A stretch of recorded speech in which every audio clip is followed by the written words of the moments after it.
draw a fine line. Certain points on certain policies we have to make. I cannot. My enforcement is very not that strong. I cannot forcefully put more terms and conditions. They always try to convince me, or they took. I cannot say they took advantage of me, but it's kind of a different dynamics there, since they feel like, oh, their coworker is dictating the terms and conditions. I'm actually their coworker, but also their administrator. So that's other. The biggest advantage I have. Old man, welcome to the show. Thank you. So within the agency, you had a certain number of people working below you. So walk me through the lessons you learned managing people. So when you deal with human minds, the word you used, working below you, I don't want to give a feel like that they are working below me. So I want to work along with them. The biggest advantage I have being a physical therapist, I'm always either in the field or most of the office, mostly in the time of the field, I worked along with them. So that way, the whole team had a feeling that, oh, the owner is working with us. That's a different, uh, image they got for this agency, which was a huge gain for us in terms of a staffing issue. And so basically you became one with Exactly. the employees. Yes. As basically as a team player. Join the ranks. Yes. Yeah. So, but one drawback is that when we hit, we have to face we have to draw a fine line. Certain points on certain policies we have to make. I cannot. My enforcement is very not that strong. I cannot forcefully put more terms and conditions. They always try to convince me, or they took. I cannot say they took advantage of me, but it's kind of a different dynamics there, since they feel like, oh, their coworker is dictating the terms and conditions. I'm actually their coworker, but also their administrator. So that's other thing. But were you a liberal leader? yes, I was always a liberal leader. Is that a good thing? In management, I don't. I mean, I cannot define, oh, this is the right way or that's the right way. So each one has their own advantages and disadvantages, especially in the senior care. In our home health business, staffing is the biggest issue. So being a small company, we didn't face much issue finding therapists or nurses, but huge corporations really struggled some of the areas which they had a hard time finding staff, but we were very successful in finding staff, which we had extra advantage being in that style of my management. That always helped. Do you ever think that you should have adopted a different style of management? No. More of a dictatorship? Oh, never. Never crossed the mind? No, not even in my wild Not dreams. even for a moment. Not even a moment. Why not? Of course, it's my nature is like that. Okay, that makes sense. So we have a final goal in the mind, which is provide exceptional service to the clients, which is our patients or senior citizens. So our final goal is that. So to achieve that, we have to work hand in hand with these employees. So that's really helped. That's a biggest reason we grown so much. So your relationship with the employees was a cause of their service to the clients? Of course, yeah, because those employees are the face of the company. They are the one who carry our named company name to each individual. We did home health. So none of the clients comes to the one institution. So each employee go to the patient's house, and they are the face of the company. So that's made a huge difference. If they mess up with one visit, that spoils the whole name of the agency. So Give me some advice for someone who was in your position, someone who's in a managerial position. What would you say to them? I would say, whoever is an entrepreneur, team. I strongly believe in team play. Mm. So if you have the right team with you, as like in whatever level, let's in the family level, family base, in your personal life, professional life, if you have the right team players, you can achieve anything. For example, in our house, a husband and wife had to be a good team to raise a family, and of course the kids also come as a team for the growth of the family, or whatever things we do. That plays a major role. So I strongly believe in that It's team. like a network, right? It's a network, yeah. It's a group of people who works towards a common goal to achieve that goal. So during that action, there is no ego, there is no you and me. We all have a common goal to achieve. Then it will be a smooth sailing.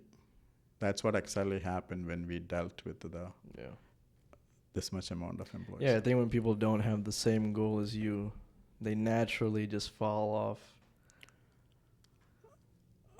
Yes, so that's at that time, then as a leader arises, and to guide them in the right direction.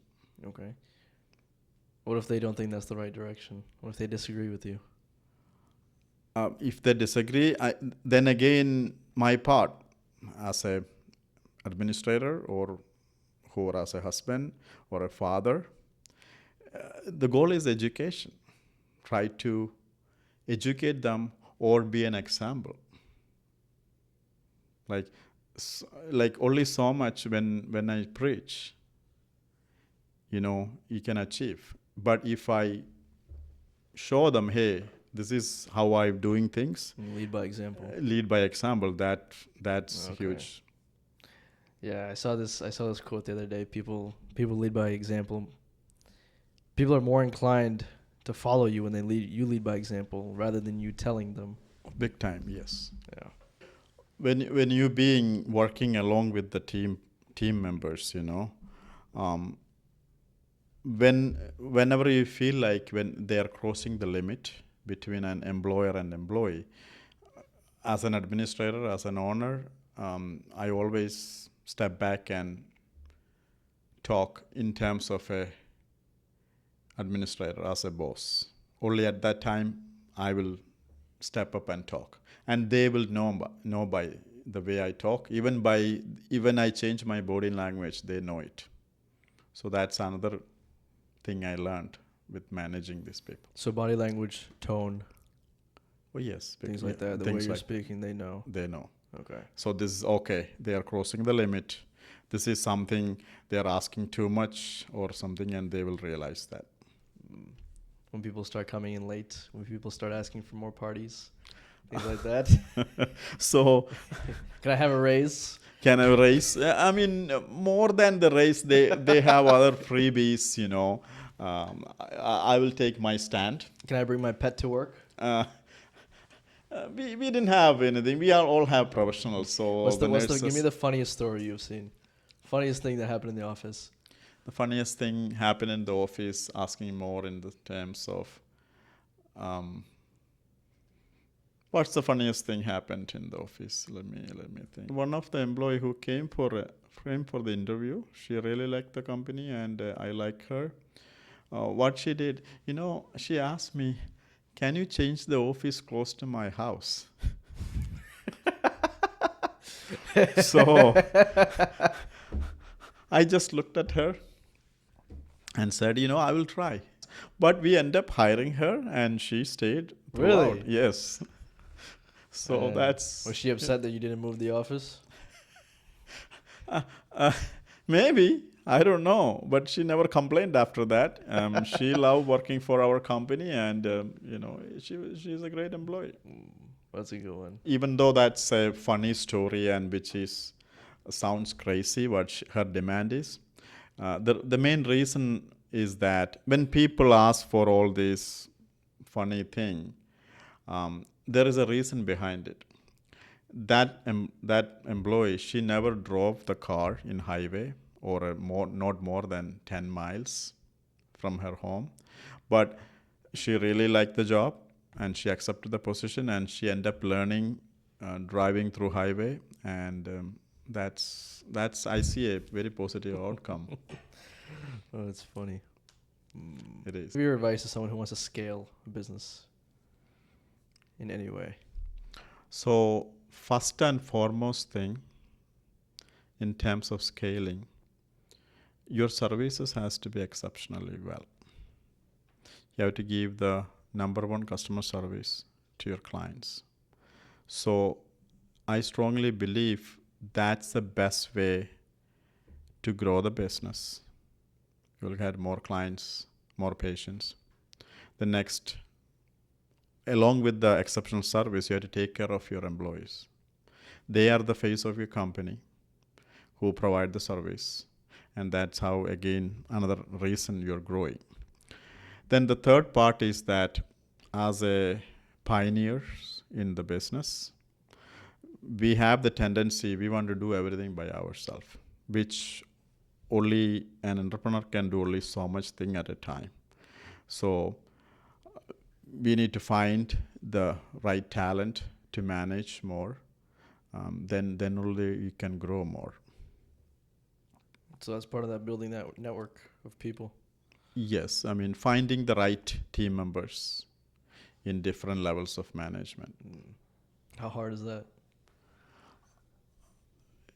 It's a little challenging, but it's doable. So finding the right people and give the job duties, and I mean that again, I strongly believe in that team members, team game. I think Jeff Bezos talked about this in the beginning, or even now. He and his team, they would look at the site, and they'd be like, "Does this help customer service?" Then if it's not no, if the answer was no, it would be off the agenda, and they just focus on that. Yes, I mean, as I told, that's the number one thing. Your primary goal is your customers, right? Yeah. So that's how. That was my only vision when we started the agency. Hey, how can we make the patient's life better? Beyond, of course, the financial gains are there, but that is not our priority. I mean, when you do that, our margins will be less, which is fine. But you're building a huge foundation for the company, which is the clients. And by word of mouth, we grow. Okay. So you said you focused on the client's satisfaction over the financial aspect. Oh, yes. And then you said that builds a base. So does that mean if you focus on customer satisfaction right now, you get more money in the future? Of course, the money is always Side effect. Is the byproduct of what your customer service is. Okay. So you've gone from home health agency to real estate in the recent years. What do you think about Dave Ramsey? Thoughts on him? To me, he's the old school of thought. Really? Yes. So he's an old guy, yeah. He's a so I don't. He's maybe a successful guy. I don't know much. Like I hear all the time, pay off the debt. But in this land of opportunity, most of the millionaires and billionaires, they made money with a good debt. Always there is a lot of money floating around there, which is sometimes cheaper, sometimes based on interest rate, it's not much cheaper. So many companies or many entrepreneurs, many real estate investors made use of that money to build their real estate That's what good debt means. That's Good exactly, debt. that's what it is. Which I strongly believe in that. Talk me through that. Talk me through good debt. Okay. So you have to leverage your money, Okay. right? So, for example, let's say you found a property. Let's put some numbers there, okay? You find a property which is, let's say, $500, okay? Okay. So you have only $100 in your pocket. Right. So that which is your down payment, and you borrow another $400 from the bank. And of course, you have to do a lot of homework in finding the properties. It has financially, it has to make sense. So I believe that when you do that, there's something called cash flow, which we already discussed. You know that how it goes, but I will explain for the educational purpose for the So the cash flow, of course, when you borrow the money, you have to have monthly mortgage. You have to pay certain mortgage and other expenses for the properties, and whatever balance, you should have some balance to pocket. That's called cash flow. So that's how you acquire the properties. Which certain benefits. There's always tax benefits, and always the property will appreciate, and those are the two things. That's how you build up your financial, real estate. So with that $100 in your hand, you are able to get that property which is $500 worth. Using the loan from the bank. Using the loan from the bank. Okay. So that's why real estate is it's a slow growing vehicle for wealth, for financial freedom. Any fear of failure? Failure? No, I don't think so. I don't. What is failure to you? I don't have any fear of failure.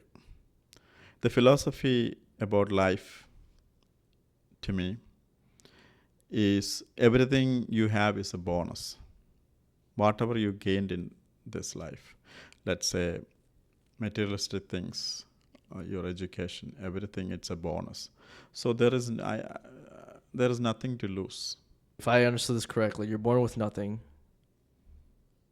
and your natural state is having nothing to own, and everything you just make is extra. Mm-hmm. Extra to what? What's the original? What are you entitled to in this life? It's a great question. Again, that will boil down to expectations, your desires. So when you don't have much expectation, not much of desires, then you don't have any fear of failure, or you don't have fear of any losing anything. You just don't care? No, I can't say that I don't care.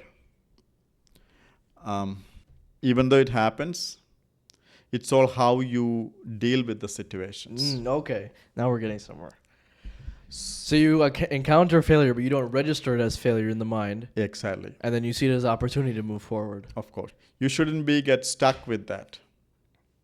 So you keep moving. To me, okay, that's just another situation. Okay, so failure is the bridge between two scenarios. Yes, exactly. This allows you to cross the river, get to the next phase. Next to the next there phase. There we go. What do you think about following your passion? Should I follow my passion, or is that a bunch of BS? Hard work over passion? Following your passion. So, first of all, okay, nothing wrong with following your passion. But to me, financially, it has to make sense. Okay. So, I would say... My passion can't be skateboarding? Exactly. So, in plain language, whatever you do, you have to make sense in terms of financial stability. Because, finance is not everything, but you should have that to sustainable to have a good life. Mm. Okay. You find something you like, and you find out how to make money from it, Yes. or you find out. I also I've seen this before. You work on something so much that it becomes your passion. Do you think that?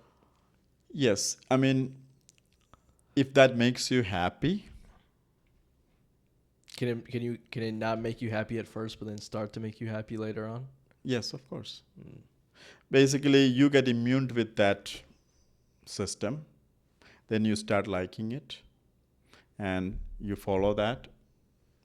That's how success. I mean, another way, you work towards with putting all your energy and your knowledge towards a single pointed, direction and Yeah. achieve that goal. A lot of motivation needed. When you follow the passion, when you like certain things, there is no motivation needed there. So is motivation only for things you don't want to do? Yeah, exactly. Yes. Okay. So, for example, when you watch a movie during the Yeah, night no, I don't have time, motivation to watch the movie. I just watched it. yeah, you don't need a motivation. Like, no matter how late you are, you try to stay awake and complete that movie, watch the movie, right? What if the motivation is the enjoyment I get from the movie? If it was a boring documentary, I would need some motivation to sit there. Yes. So that's not your passion, right? It's forcefully you are doing it, or like that's you don't like to do that, but there's by force. Okay. So yes, I agree. You don't need motivation to do things you want to do, Yes. but there have to be things you don't want to do that you need to do. Like some days I don't feel like going to the gym, Mm-hmm. but you gotta go. Of course. Yeah. You have to have come across things that you didn't want to do, but Do? you knew you needed to. Yes. So at that time, the best thing I can give a good example is that I did my PT schooling in India. So here in US, we have to go through the board exams, which is I'm completely new to the system, education, the examining system here. So we have to prepare. Pretty much that's an extensive preparation to sit for board exam, which that's a struggle, to sit and prepare everything. But my motivation was, okay, once I pass the board exam, I look for that big paycheck, The end goal. the end goal. There you Okay. go. So you mentioned about going to the gym to build up that. Yeah, but you have to Big enjoy the muscles. journey. Did you enjoy the journey? Getting to the goal? Getting the goal. Yeah, after certain time, you start enjoying the journey. Oh, okay. That's what, again, starting a home care business, it's a grind. It was a grind. So once we realize, okay, this is my journey, and the outcome, we always visualize that outcome, then nothing will come in your way. You will just. So like I said before, you work on something so much that it becomes your passion. Exactly. Oh, there we go. So that automatically will turn into the passion. So you're saying that if the end goal is motivating enough, you can just get through it? Oh, yeah, that's the right way we can put it. But I also think that if you enjoy the journey, there's a bigger chance of you getting to the goal than the person who just goes for the goal. Have you heard the man who enjoys climbing the mountain or the man who enjoys walking will walk more than the man who enjoys getting to the destination? Enjoy the process. Oh, yeah, life is always a journey. It's not the destination. Like I start something new. Mm-hmm. Okay, let's say two people start something new. One person, he likes, let's say, the destination, the money, the fame, status, whatever it is. The other person likes the process of getting there. The other person doesn't like the process of getting there. What they say is this person who likes the process has a better chance of getting to the end goal than the person who's doing it just for the sake of the end goal and doesn't like how you get there. Yes. That's what I'm saying. Okay, I see. Of course, the person, again, in that way, the best example, the money, the end goal, of course, you have to keep that end goal in the mind, but that shouldn't be the primary thing. So to get there, you have to do certain homework. Then only you will get there. So steps that you climb. Steps that you climb. So if that is done properly, then the reaching there and the byproduct is the success. So let's talk about enjoyment. That homework or the steps. Mm-hmm. Now, what I'm saying is that the person who enjoys those steps Definitely. gets better. Yes, and Better chance definitely, of getting to the end. yeah, definitely the success will be more for that person who Okay. enjoy the steps to get there. Why? Because in success in whatever level, family level or professional life or business level, uh, you should have certain homework behind it. Nothing will come. Everything will comes at a price. So you pay that price, right? Which is in this the steps you do that is a price. So time, attention, money. Yes. Free time. Money is a byproduct of everything. I mean, a business, but those are the time and effort and the hard work you put it. Bezos described stress as I have something to do, but I'm not doing it. I mean, you have to. Everyone has certain job responsibilities. I'm sitting there eating lunch, but I knew I had work to do, and then I'm stressed. Because you didn't complete the work. That's why you're stressed up. Or you don't have a clear organization of your thoughts. You know, when you are sitting here for lunch, you focus on the lunch, finish it, then go finish your whatever the job duties left for you. So dealing with stress is just living in the moment. Exactly. Okay. One task at a time. One task at a time.